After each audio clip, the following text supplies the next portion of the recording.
There was the cold clutch of chains about his wrists, and a thin drizzle was falling directly onto his face, which stung where Herd's nails had ripped it. He looked about him. He was chained between two stone menhirs upon an obvious burial barrow of gigantic size. It was night, and a pale moon hovered in the heavens above him. He looked down at the group of men below. Herd and Guthurin were among them. They grinned at him mockingly. "Well, farewell, messenger. You will serve as a good purpose and placate the ones from the hill," Herd called out as he and the others scurried back towards the citadel, which lay silhouetted a short distance away. Where was he? What had happened to Zarazinia and Moonglum? Why had he been chained upon the hill thus? Realization and remembrance came to him. The hill. He shuddered, helpless in the strong chains which held him. Desperately he began to tug at them, but they would not yield. He searched his brain for a plan, but he was confused by torment and worry for his friend's safety. He heard a dreadful scuttling sound from below and saw a ghastly white shape dart into the gloom. Wildly he struggled in the rattling iron which held him. In the great hall of the citadel, a riotous celebration was now reaching the state of an ecstatic orgy. Guthurin and Herd were totally drunk, laughing insanely at their victory. Outside the hall, Virkad listened and hated. Particularly he hated his brother, the man who had deposed and blinded him to prevent his study of sorcery, by means of which he had planned to raise the king from beneath the hill. "Time has come at last," he whispered to himself, and stopped a passing servant. "Tell me, where is the girl kept?" "In Guthrin's chamber, master." Virkad released the man and began to grope his way through the gloomy corridors up twisting steps until he reached the room he sought. Here he produced a key, one of the many he'd made without Guthrin's knowledge, and unlocked the door.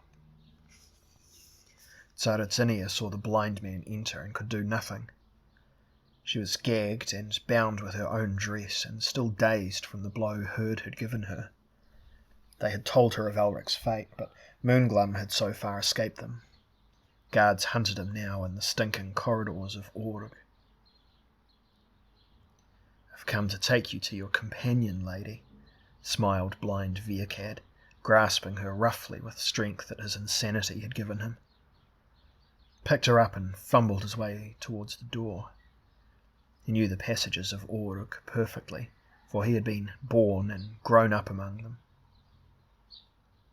But two men were in the corridor outside Guthrin's chambers. One of them was Herd, Prince of Org, who resented his father's appropriation of the girl and desired her for himself. He saw Virkad bearing the girl away and stood silent while his uncle passed. The other man was Moonglum, who observed what was happening from the shadows where he had hidden from the searching guards. As Herd followed Virkad on cautious feet, Moonglum followed him.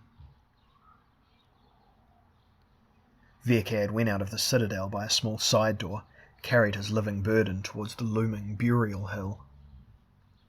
All about the foot of the monstrous barrow swarmed the leprous white ghouls who sensed the presence of Elric, the folk of Org's sacrifice to them. Now Elric understood. These were the things that Org feared more than the gods. These were the living dead ancestors of those who now revelled in the great hall. Perhaps these were actually the doomed folk. Was that their doom? Never to rest? Never to die? Just to degenerate into mindless ghouls? Elric shuddered. Now desperation brought back his memory. His voice was an agonized wail to the brooding sky and the pulsing earth. Arioch! Destroy the stones. Save your servant. Arioch, master! Aid me to destroy them. The earth trembled and the sky became overcast, hiding the moon, but not the white-faced, bloodless ghouls who were now almost upon him. And then a ball of fire formed in the sky above him, and the very sky seemed to shake and sway around it. Then with a roaring crash, 2 bolts of lightning slashed down, pulverizing the stones and releasing Elric. He got to his feet, knowing that Arioch would demand his price as the first ghouls reached him. He did not retreat, but in his rage and desperation leapt among them, smashing and flailing with the lengths of chain. The ghouls fell back and fled, gibbering in fear and anger down the hill and into the barrow. Elric could now see that there was a gaping entrance to the barrow below him, black against the blackness. Breathing heavily, he found that his belt pouch had been left him. From it he took a length of slim gold wire and began frantically to pick at the locks of the manacles.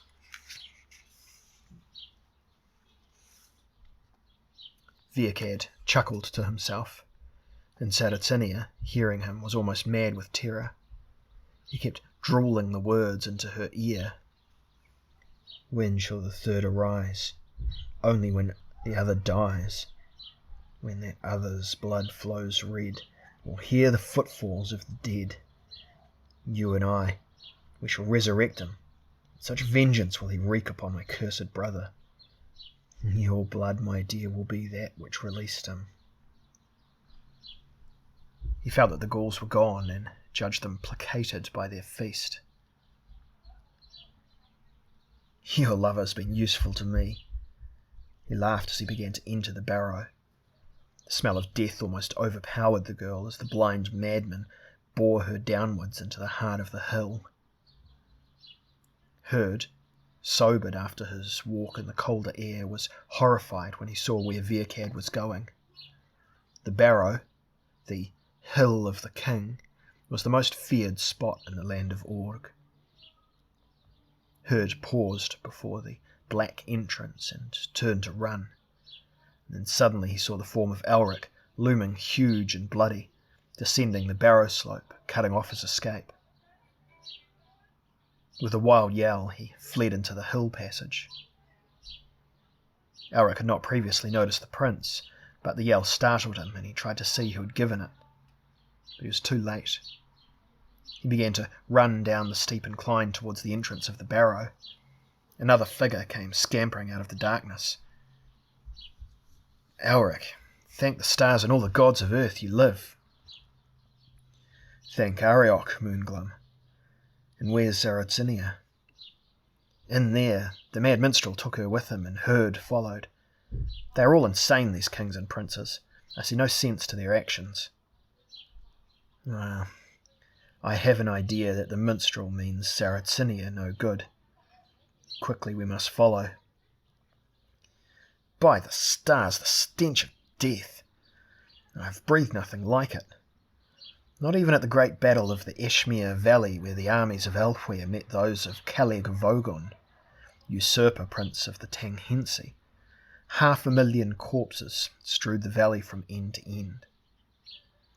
If you've no stomach, I wish I had none.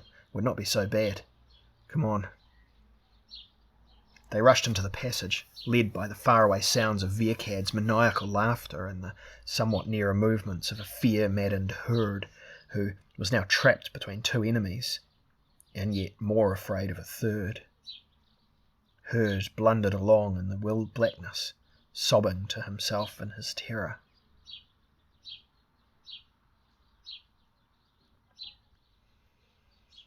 In the phosphorescent central tomb, surrounded by the mummified corpses of his ancestors, Viacad chanted the resurrection ritual before the great coffin of the Hill King.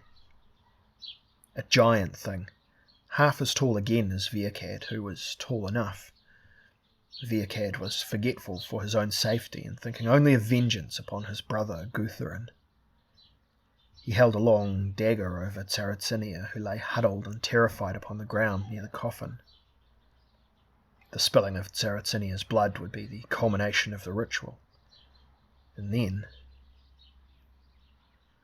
then hell would quite literally be let loose, or so Viek had planned.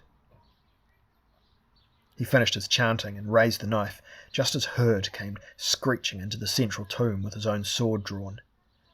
Viek had swung round, his blind face working in thwarted rage. Savagely, without stopping for a moment, Herd ran his sword into Viekad's body, plunging the blade up to the hilt so that its bloody point appeared sticking from his back. But the other, in his groaning death spasms, locked his hands about the prince's throat, locked them immovably. Somehow the two men retained a semblance of life, and, struggling with each other in a macabre death dance, swayed about the glowing chamber. The coffin of the Hill King began to tremble and shake slightly, the movement hardly perceptible. So Elric and Moonglum found Viekad and Herd. Seeing that both were near dead, Elric raced across the central tomb to where Tsaritsinia lay, unconscious, mercifully, from her ordeal. Elric picked her up and made to return. He glanced at the throbbing coffin. "Quickly, Moonglum. That blind fool has invoked the dead, I can tell. Hurry, my friend, for the hosts of hell are upon us." Moonglum gasped and followed Elric as he ran back towards the cleaner air of night. "Where to now, Elric?" "We'll have to risk going back to the citadel. Our horses are there and our goods. We need the horses to take us quickly away, for I fear there's going to be a terrible bloodletting soon, if my instinct is right." "There should not be too much opposition, Elric. They were all drunk when I left. That was how I managed to evade them so easily. By now, if they continue drinking as heavily as when last I saw them, they'll be unable to move at all. Then let's make haste." They left the hill behind them, began to run towards the citadel.